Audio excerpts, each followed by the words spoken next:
Route ಸಕ್ಕತ್ತಾಗಿದೆ ಗುರು. So may be ಜಾಸ್ತಿ noise ಬರ್ತಾ ಇರ್ಬೋದು ಸೌಂಡು ಏರಿಂದ, ಸೊ ಅಡ್ಜಸ್ಟ್ ಮಾಡ್ಕೊಳ್ರಿ. ಸೊ ರೂಟ್ ಮಾತ್ರ ಸಕ್ಕತ್ತಾಗಿದೆ. ಸೊ ಹೋಗ್ತಾ ಇದ್ದೀನಿ, ಟಿಫನ್ಗೂ ನಿಲ್ಸೋಕೆ ಆಗ್ತಾಯಿಲ್ಲ, ಯಾವ ಹೋಟ್ಲು ಸಿಕ್ಕಿದ್ರು. ಸೊ ಸಿಕ್ಕಾಪಟ್ಟೆ ತುಂಬ ದಿನ ಆದಮೇಲೆ ಎಂಜಾಯ್ ಮಾಡ್ತಾ ಇರೋದು ಈ ಥರ.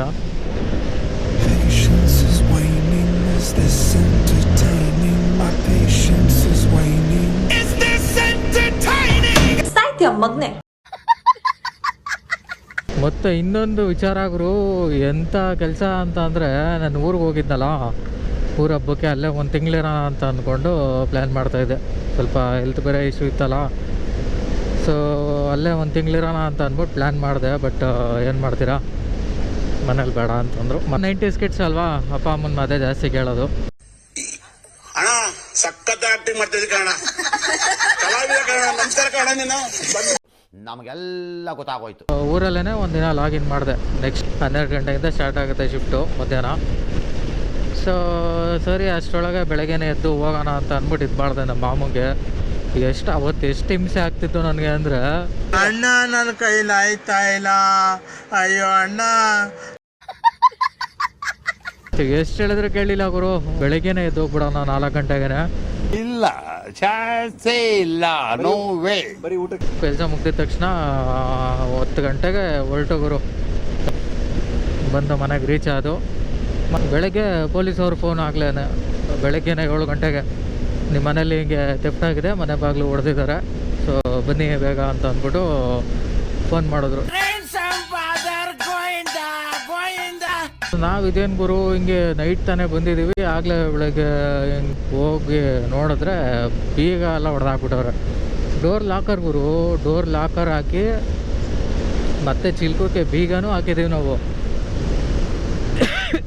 2 ಬಾಗ್ಲಲ್ವ ಇರೋದು, 2 ಬಾಗ್ಲಿಗೂ ಡೋರ್ ಲಾಕು ಹಾಕಿರ್ತೀವಿ, ಬೀಗನೂ ಹಾಕಿರ್ತೀವಿ ಆಚೆ. ಸೊ ಬೀಗನೂ ಮುರಿದು ಡೋರ್ ಲಾಕು ಬೆಂಡ್ ಆಗ್ಬಿಟ್ಟೈತೆ ಗುರು. ಡೋರ್ ಲಾಕೆ ಹಿಂಗೆ ಬೆಂಡ್ ಆಗ್ಬಿಟ್ಟೈತೆ. ಹಿಂಗಿರೋದು ಅರ್ಧ ಇಂಚ್ ಇರುತ್ತಲ್ಲ, ಅದು ಹಿಂಗೆ ಬೆಂಡ್ ಆಗ್ಬಿಟ್ಟೈತೆ. ಇನ್ಯಾವ ರೇಂಜಿಗೆ ಇದು ಮಾಡಿರ್ಬೇಡ ಗುರು. ಇನ್ಯಾವ 7 ಮಿಂಡ್ರಿ ಆದರೆ ನಾನು 14 ಮಿಂಡ್ರಿ.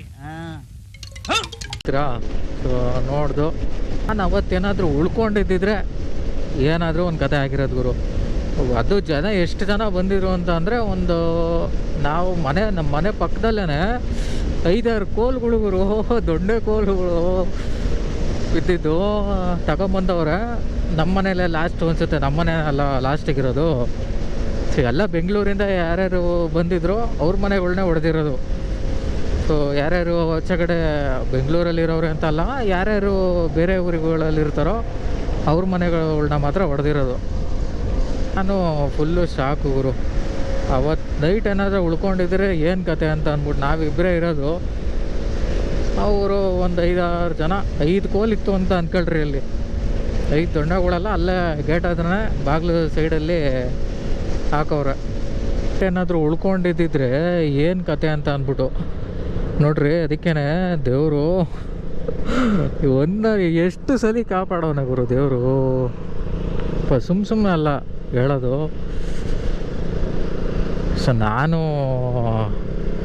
ಅಷ್ಟೊಂದು ಒಳ್ಳೆಯವನೇನಲ್ಲ, ಬಟ್ ಅದೇ ಬೇರೆಯವ್ರಿಗೆ ಯಾರಿಗೂ ತೊಂದರೆ ಮಾಡಿಲ್ಲ. ಅದಕ್ಕೆ ಪಾಪ ಒಳ್ಳೇದಾಗಲಿ ಬಿಡು ಅವನಿಗೆ ಅಂತ ಅಂದ್ಬಿಟ್ಟು ಸ್ವಲ್ಪ ಏನೋ ಒಂಚೂರು ಕಾಪಾಡ್ದವನೆ. ಎಲ್ಲ ಟೈಮು ನನ್ನ ಮಾತೆ ಇದು ಮಾಡೋರು, ನನ್ನ ಮಾತಿಗೆ ಒಪ್ಕೊಳ್ಳೋರು. ಅವತ್ತು ಒಪ್ಕೊಳ್ಳಿಲ್ಲ, ಇಲ್ಲ ಆಗಲ್ಲ ಅಂತ ಅಂದ್ಬಿಟ್ಟು ಇದು ಮಾಡೋದು ಅಂದರೆ ಒಂದು ರೀಸನ್ ಇರುತ್ತಲ್ಲ ನೋಡ್ರಿ. ಅದೇ ಒಂದು ದೈವ ಇಚ್ಛೆ ಅನ್ನೋದು. ಹಂಗೆ ಓಕೆ, ಸಾಕು, ಜಾಸ್ತಿ ಪುಂಗೋದು ಬೇಡ. ಬನ್ನಿ, ನಾನಂತೂ ಸಕ್ಕತ್ತಾಗಿ ಎಂಜಾಯ್ ಮಾಡ್ತಾಯಿದ್ದೀನಿ. ಆಲ್ರೆಡಿ 100 ಕಿಲೋಮೀಟರ್ ಬಂದಿದ್ದೀನಿ ಅಂತ ಅನಿಸುತ್ತೆ.